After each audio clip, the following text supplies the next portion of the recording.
கங் கணபதியே நம. அனைவருக்கும் வணக்கம். கந்த புராணத்தின் இந்த பதிவை உங்களுடன் பகிர்ந்து கொள்வதில் மிக்க மகிழ்ச்சி அடைகிறேன். இச்சா சக்தியாகிய வள்ளியும் கிரியா சக்தியாக தெய்வானையும் விளங்க ஞானவேல் தாங்கி மயில் வாகனத்தில் வலம் வரும் முருகப் பெருமானை நம் மன வாகனத்தில் ஏற்றி வைப்போம். 16 பேறுகளையும் தன் 12 கைகளாலும் வாரி வழங்குவான் நம் வடிவேலன். கந்த புராணம் 7 உபாசன காண்டம். அதில் 57 சிவபக்தரின் பொருளை கவர்தல். 7 உபதேச காண்டம். அதில் 57 சிவபக்தரின் பொருளை கவர்தல். சதானந்த முனிவரே, சிவபக்தர்களின் செல்வத்தை அபகரித்து கொண்டு அவர்களை அவமதித்து பேசிய காரணத்தினால் மகா பயங்கரமான நரகத்தில் வீழ்ந்து உழன்று கொண்டிருக்கும் சிவ துரோகிகளை பற்றிய கதைகளை இப்போது கூறுகிறேன். கவனமாக கேட்டுக்கொள்ளுங்கள். சிந்து தேசத்து அதிபதியான கரன் என்னும் அரசனொருவன் சாலானந்தபுரம் என்னும் அதி சிறப்பான பட்டினம் ஒன்றை சீரும் சிறப்புமாக அரசாட்சி செய்து வந்தான்.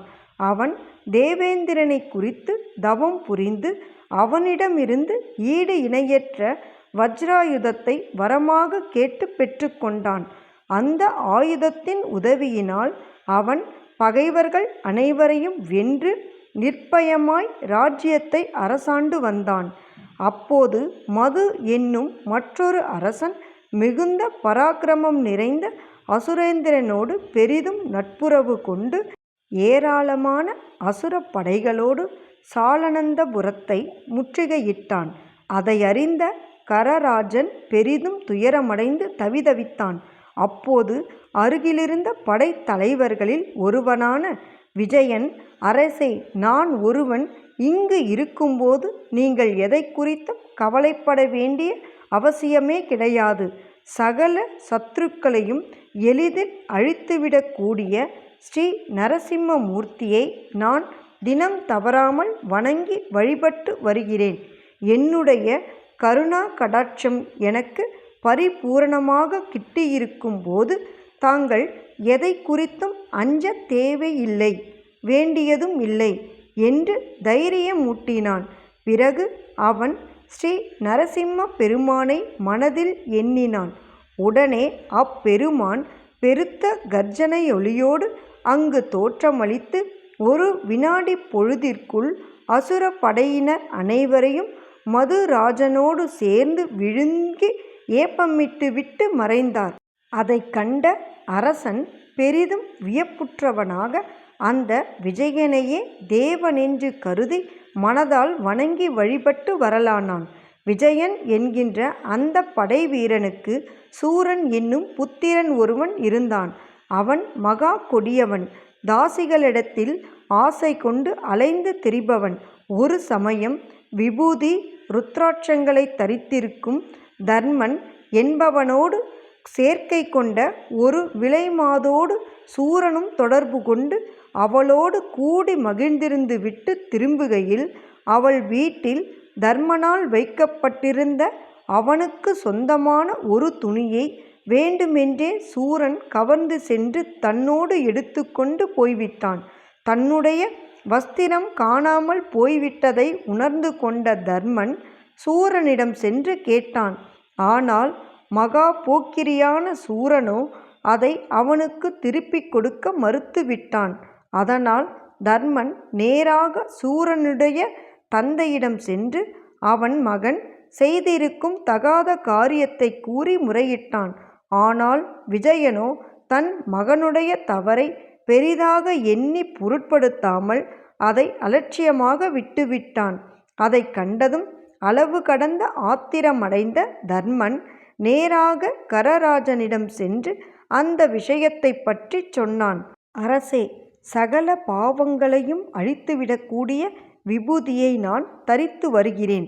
மேலும் மகிமை வாய்ந்த ருத்ராட்சங்களையும் நான் மாலையாக கோர்த்து என் நேரமும் என் கழுத்தில் அணிந்து கொள்கிறேன். ஆகையால் சூரனால் களவாடி செல்லப்பட்ட என்னுடைய ஆடையை தாங்கள்தான் எனக்கு அவனிடமிருந்து வாங்கித்தர வேண்டும் என்று கூறினான். அவனுடைய வார்த்தைகளைக் கேட்ட அரசனும் உடனடியாக அங்கு விஜயனை அழைத்து வரச் செய்து, விஜயனே, உன்னுடைய மகனால் இந்த சிவபக்தனுடைய வஸ்திரமானது களவாடப்பட்டு விட்டது. ஆகையால் இவனுடைய வஸ்திரத்தை இந்த வினாடியிலேயே உன் மகன் திருப்பிக் கொடுத்து விட வேண்டும் என்று கூறினான். ஆனால் விஜயனோ, அரசே, இவன் உண்மையில் சிவபக்தனே கிடையாது. சதா விலைமாதர்களின் வீடுகளிலேயே தங்கியிருந்து வாசம் செய்பவன். அப்படிப்பட்ட கேவலமான இவனுக்கு சிவபெருமானிடத்தில் எப்படி பக்தி சிரத்தை உண்டாக முடியும்? ஒருவன் விபூதி ருத்ராட்சங்களை தரிப்பதால் மட்டும் உண்மையில் சிவபக்தனாக மாறிவிட முடியாது என்று அலட்சியமாக பதிலளித்து விட்டான். அதை கேட்டதும் அரசன் பெரும் கோபம் கொண்டு, முட்டாளே, லிங்கம் என்னும் பாவனையால் உருவாக்கப்பட்டிருக்கும் வெறும் கல்லையே சகல சான்றோர்களும் வணங்கி வழிபட்டு வருகிறார்கள். அதைப் போலவே எத்தகைய மனிதர்களாக இருந்தாலும் விபூதி ருத்ராட்சங்களை தரித்து கொள்வதினால் மட்டுமே அவர்கள் அனைவரும் உடல், வாக்கு, மனம் ஆகியவைகளினால் பூஜிக்க தகுந்தவர்களாகி விடுகிறார்கள். ஆகையால் உன்னுடைய வீண் விவாதத்தை இத்தோடு நிறுத்தி கொண்டு இப்போதே உன் மகனிடமிருந்து இந்த சிவபக்தனுடைய வஸ்திரத்தை வாங்கி கொடுத்து விடு என்று கூறினான்.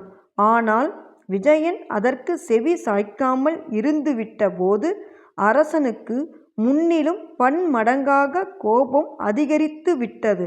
அவன் விஜயனை நோக்கி, அடே மூடனே, நான் இவ்வளவு தூரம் எடுத்துச் சொன்ன பிறகும் கூட நீ உன் மகனை அதட்டி இந்த சிவபக்தனுடைய வஸ்திரத்தை கொடுத்து விடும்படியாக சொல்லவில்லையல்லவா? ஆகையால் இனியும் என் கண் முன்னிலேயே இங்கே நின்று கொண்டிருக்காமல் அப்பால் ஓடிப் போய்விடு என்று சீறினான். அதன் பிறகு அவனுடைய மகனான சூரனை அரசன் அழைத்து வரச் செய்து, அடே போக்கிரி பிள்ளையே, ஒரு சிவபக்தனின் வஸ்திரத்தை நீ களவாடி சென்று விட்டாய். ஆகையால் நீ பெரிய சிவத்ரோகியாகவும் மாறிவிட்டாய். சிவத்ரோகியை சிறிதும் யோசிக்காமல் கொன்று விடுவதுதான் சிறந்தது என்று பெரியோர்களே சொல்லியிருக்கிறார்கள் என்று கூறினான். பிறகு அவன் தன் கண் முன்னாலேயே அவனை கொன்று போட்டு விட்டான். அதை கண்ட விஜயன் தன் மகன் கொலையுண்டதற்கு அந்த தர்மன்தான் காரணம் என்று கருதி அவனை பலவாறாகவும் இகழ்ந்து பேசி அவமானம் செய்தான். அதை கண்ட அரசன் சிவபக்தனை நிந்தித்த அவனுக்கும் தண்டனை அளிப்பதுதான் தகுதியானது என்று கருதி அவனை அங்கு வரவழைத்து அவன் வீட்டையும் சின்னாபின்னப்படுத்தி விட்டான்.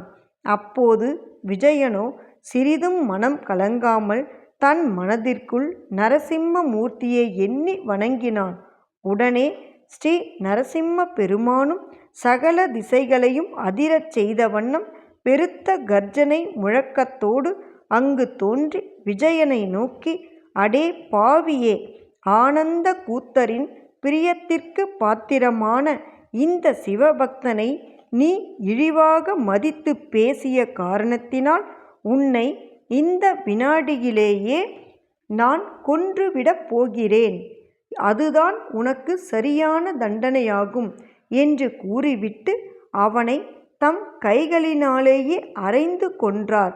பிறகு அவர் அரசனை நோக்கி, ராஜனே, சிறந்த சிவபக்தனான நீ சிவத்ரோகிகளை சரியான முறையில் தண்டித்து நீதிநெறி வழுவாமல் நீண்ட காலத்திற்கு அரசாட்சி செய்து வருவாயாக. மேலும் நீ நினைத்த நேரத்திலெல்லாம் நான் உன் முன்னிலையில் பிரத்யட்சமாகி உன்னுடைய பகைவர்களையும் நாசம் செய்து விடுகிறேன். இந்த விஜயன் என்னுடைய பக்தனாக இருந்தாலும் இவன் சிவத்ரோகியானபடியால் இவனை நான் கொன்று விட்டேன் என்று கூறிவிட்டு மறைந்தார். அதன் பிறகு அரண்மனை திரும்பிய அரசன் பெருத்த மகிழ்ச்சியோடு சிவபக்தனான தர்மனை ஏராளமான வஸ்திரங்களினாலும் திரவியங்களினாலும் சந்தோஷிக்கச் செய்து அவனுடைய சொந்த வஸ்திரத்தையும் கொடுத்து அவனை அனுப்பி வைத்தான். சிவத்ரோகம் செய்த காரணத்திற்காக யம தூதர்கள் அப்பாவிகளை கொடிய நரகத்தில் போட்டு இன்னமும் வாட்டி துன்புறுத்தி வருகிறார்கள். எண்ணிய பொருளை அருளச் செய்யும் கந்த புராணத்தை காதலுடன் இப்புவியில் படிப்போர் கேட்போர் நினைப்போர் யாவரும் பசு பத்தினி உறவினர் புத்திரன் ஆகிய அனைவரோடும் ஆனந்த வாழ்வை வாழ்ந்து இந்திரனைப் போல தலைமைத்துவமும் இன்பமும் மிக்க வாழ்வையும் வாழ்ந்து இறுதியில் பரமானந்த நிலையாகிய சிவபத பேரும் பெறுவர். வேலும் மயிலும் சேவலும் துணை. கந்த புராணத்தின் தொடர்ச்சியை தொடர்ந்து கேட்க நமது ஆர்கேஎன் காலம் சேனலை சப்ஸ்கிரைப் செய்து பெல் ஐகானையும் கிளிக் செய்யுங்க. இந்த பதிவினை நமது ஆன்மீக அன்பர்கள் அனைவருக்கும் மற்றும் புராணங்களை கேட்க விரும்புபவர்களுக்கும் ஷேர் செய்யுங்க. பிடித்திருந்தா மறக்காம லைக் பண்ணுங்க, கமெண்ட் பண்ணுங்க. தொடர்ந்து கேட்பவர்கள் அனைவருக்கும் எனது மனமார்ந்த நன்றி. நாளையும் வருவான் நமது வடிவேலன்.